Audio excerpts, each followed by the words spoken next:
Самодоволно потривах ръце, защото като един оракул познах, че генералът на промяната и терминаторката на корупцията ще кръстосат шпаги на балотажа в София. Демек разбирам ги аз тия работи в политиката и тъкмо се канех да му хакна още една ракия и ми се дочу. Събуди се. Събуди се.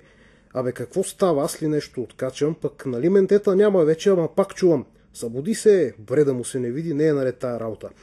Изглежда вълнението около наследника на Софиянски са ми дошли в повече, та взеха и да ми се причуват разни. Почивчица ми е нужна, викам си и смело мушвам още една ракия зер във виното. Е истината, още древните са казали. Абе те древните и други древни неща са казвали, ама от нашата ракия не са пили, защото на мен главата вече здраво ми се върти и взеха да ми се привиждат и дни.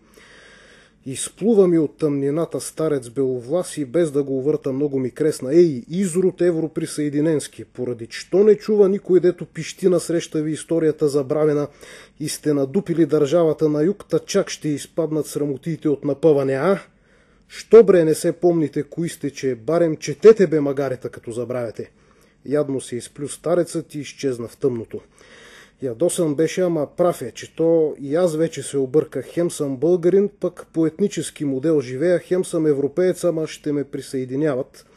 Едно обаче е сигурно, поне съм горд натовец, там вече лабало нема. То и преди немаше, само дето договорът не беше пакт, а му викахме Варшавски. Както се казва, пременил си Илия и пак в тия. Думичките сменяме само май. Абе, кой беше то бесен дядка? Много познат ми се струва. И пак тъмнината се размъти и видях двама да ме гледат лошо, с едни изпити лица и налудничави погледи. Нещо се караха и не ме виждаха май. Аз ти казах да се не захващаме с тия варвари, брате, ама ти не. Буквита букви, нати букви сега. Писмена им трябвали на славяните, камшик им трябва на тях, не букви. Че буквите ще им извадят очите, защото истината боли, пък и род и език по-лесно се забравят без буквите. Тези ли са, брате, писмената, дето им оставихме? Чисти и свети да ги пазят, в светлина нагоре да вървят и Бога да славят. Сгрешихме, брате, с тебе, сгрешихме. Вижда се, на пусто сме се трепали.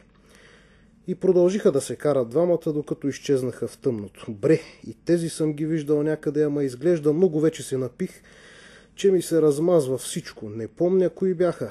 И тък му вече съвсем да се обонача, пак се размърда нещо в тъмното и виждам един русоляв момък ме гледа хем сурово, хем присмихулно и ми вика: абе, джанам, какво направихте с републиката, дето ви я завещах? Че нас малко царщината да се върне май отново. Забравили сте, дето ви хуртувах. Ама и клетвите сте май забравили, защото се клехме. На револвера и на ножа се заклехме и върху Паисия. Народе.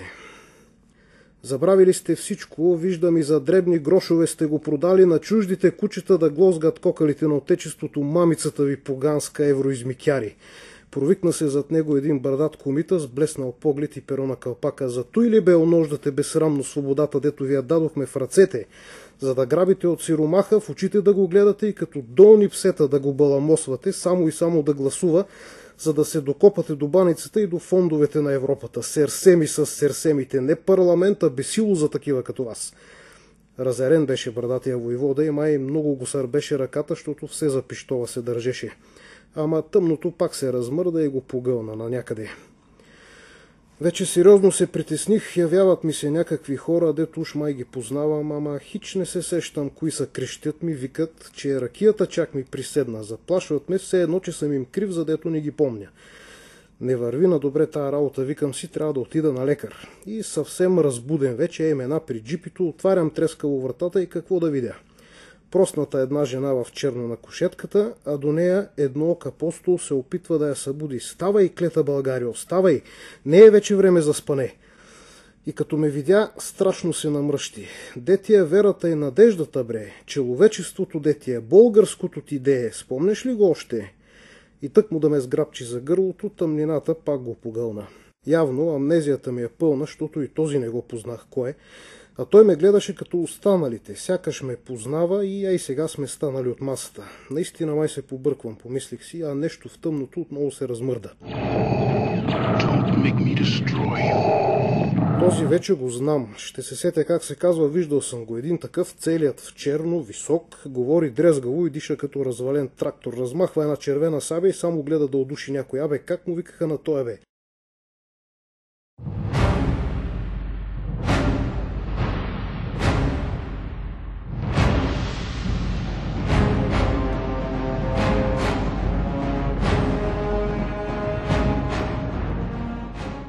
Днес главите на децата не плющи Паисиевата плесница, плющят джедайски мечове. Пък и Паисий го няма или пък някой, който поне малко да приличаше на него. Няма. Той плесница да имаше, бузата я няма отдавна вече. Но пък джедаите са тук. Какво толкова? И те са от добрите герои, борят се за справедливост и мир. Само че преди много време и в една отдалечена галактика.